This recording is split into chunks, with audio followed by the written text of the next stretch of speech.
समाज के लिए हमेशा तत्पर रहते हैं। समाज के लिए हमारा परिवार चला गया। सिर्फ गुंडे रोकने में भाई कहता है। क्यों उनको जो है मार दिया गया? उनका कसूर क्या था? उनका कसूर कुछ भी नहीं था। वो सपा से जुड़े हुए थे, अमर सिंह साहब से संबंध था। और चूँकि एक तरह से अपने क्षेत्र में गुंडे ज़्यादा होते थे, अपहरण, हत्याएँ, उसको रोकने में लगे रहते थे। उसका विरोध करते थे, जहाँ भी अन्याय होता था वहाँ विरोध करते थे। उसको पा करके अपराधी जो है एकजुट होकर के उनकी किसी चलती नहीं। जैसे वो सब बाजार में 100 रुपये मसाला के लिए किसी बनिया को मार देते थे, ये सब रोकने में उनकी हत्याएँ हैं। अपराधी की न कोई जात होती है, न अपराधी किसी को होते हैं, न इनका कोई सगा संबंधी होता है। यहाँ गांव एक तरह से विकासशील है, विकसित नहीं हुआ है। अच्छा, चाहे विकसित हो जाए। यहाँ तो कोई ऐसा काम न हो जो मतलब रास्ता हो, चंदाली खंजा, इंटरलॉकिंग, आरसीसी।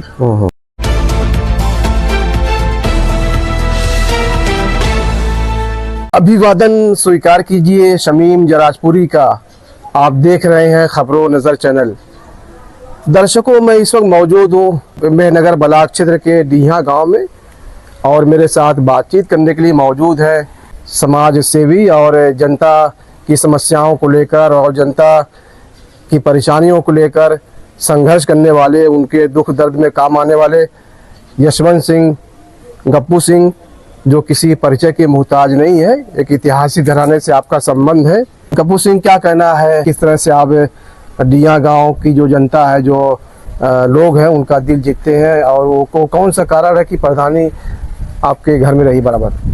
ताकि सुख दुख में, उनके हर सुख में हर दुख में हम साथ रहते हैं। उनकी हर परेशानी हम अपनी परेशानी समझते हैं। जी जी। कितने सालों से आप यहाँ प्रधान होते रहे? 2000 से है। सन 2000 से। इससे पहले मेरे भाई जो है जी जी राकेश सिंह पप्पू थे 2008 तक। जी, आज के बाद उनकी घटना हुई, फिर भाभी बनी, फिर हमारे लोग बनते गए, और आज भी जो है सही चल रहा है। तो इस वक्त कौन प्रधान है यहाँ पर? दशरथ यादव है प्रधान। अच्छा अच्छा, वो आप ही के हैं? हाँ, हमारे हैं। तो डीहा गांव के विकास को लेकर क्या कहना है? क्या यहाँ पर विकास हुआ है? और यहाँ तो कोई ऐसा काम न हो जो मतलब रास्ता हो, चंदाली खंजा, इंटरलॉकिंग, आरसीसी। गांव में जो भी मतलब कार्य के लिए, मतलब जब जनता ने कहा हो, चाहे अपने देख करके हम लोग जो भी कार्य रहता है, मतलब कार्य हम लोग कोई काम बचा नहीं, हम लोग कोई काम हम लोग कराएं। थोड़ा बहुत काम है वो भी खत्म हो जाएगा। डीहा गांव के विकास को लेकर आगे आपका मिशन क्या है? अब आगे जैसे हम लोग कह रहा था कि नहीं, जैसे सिद्धनाथ जी मंदिर है, वहाँ सुंदरीकरण कुछ हो जाए, पोखरे का, और एक ठमरी सरोवर, उसका सुंदरीकरण हुआ है। ये सब 2-4 ठो है। और गांव में जो है कहीं रोड या वो सब चीजें न बचे। इधर सरकार की जो योजनाएं हैं वो मिल रही हैं आप गांव को? हाँ, सरकार को योजना रही है। बहुत सारे जो गरीब हैं और असहाय हैं और जरूरतमंद लाभार्थी है, उनके लिए क्या प्रयास रहता है आपका? अब उनको जो भी सुविधाएं रहती हैं, शासन द्वारा जो भी सुविधाएं मिलती हैं, उनको मतलब हम लोग दिलाते हैं प्रयास करके। और आगे जो भी सुविधाएं आएगी हम लोग जो है कि। तो आप सुबह कितने बजे उठते हैं? सुबह तो हम लोग उठ जाते हैं 5 बजे। 5 बजे उठ जाते हैं आप? 5 बजे के बाद क्या मसरूफियत रहती है आपकी? अब 5 बजे बाद से 1-2 घंटा अपना शारीरिक श्रम के बाद जो है, फिर 6-7 बजे से हम लोग जनता के बीच में आ जाते हैं।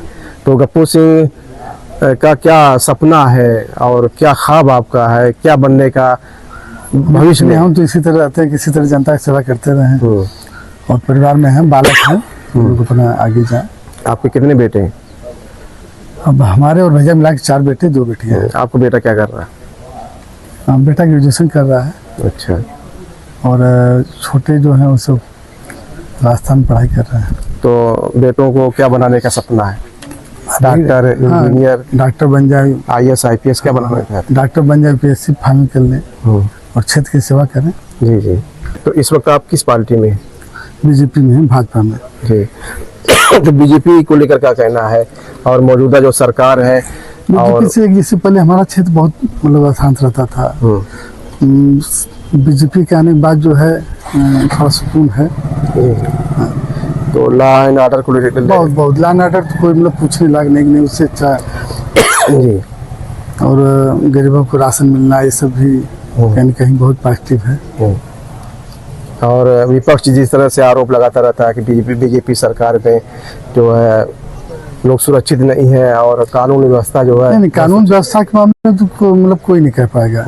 कानून व्यवस्था तो बहुत उतनी अच्छी तो कभी थी ही नहीं।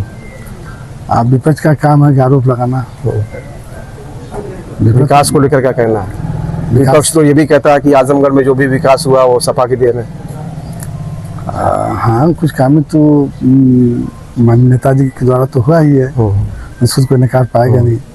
लेकिन इधर भी जैसे सुलदेव यूनिवर्सिटी बनी है, फिर एयरपोर्ट वाला काम हुआ है, कहीं न कहीं उस सरकार की भी मतलब कार्यशैली काम के मामले में आजमगढ़ में बढ़ता देते थे। जी जी।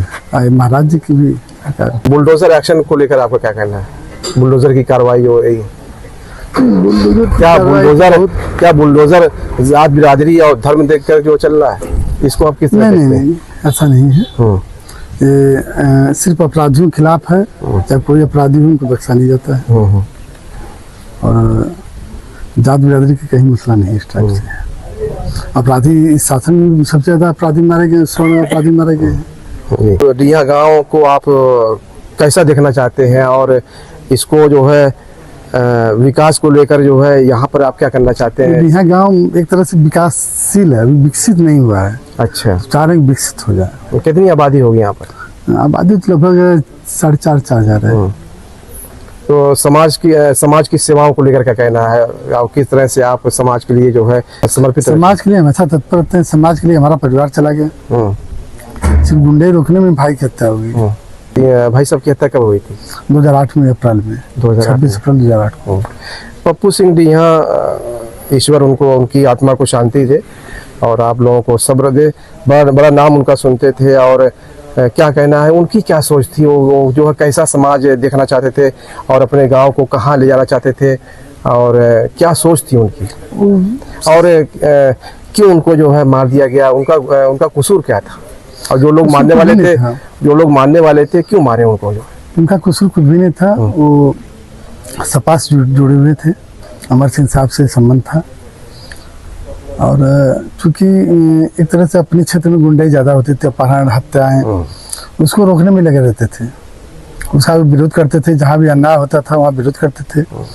उसको पा करके अपराधी जो है एकजुट होकर के, उनकी किसी चलती नहीं। जैसे वो सब बाजार में 100 रुपये मसाला के लिए किसी बनिया को मार देते थे, ये सब रोकने में उनकी हत्याएं हुई है। और पर्सनल कोई हमारी दुश्मनी नहीं थी। और आज भी हम दुश्मनों से लड़ रहे हैं।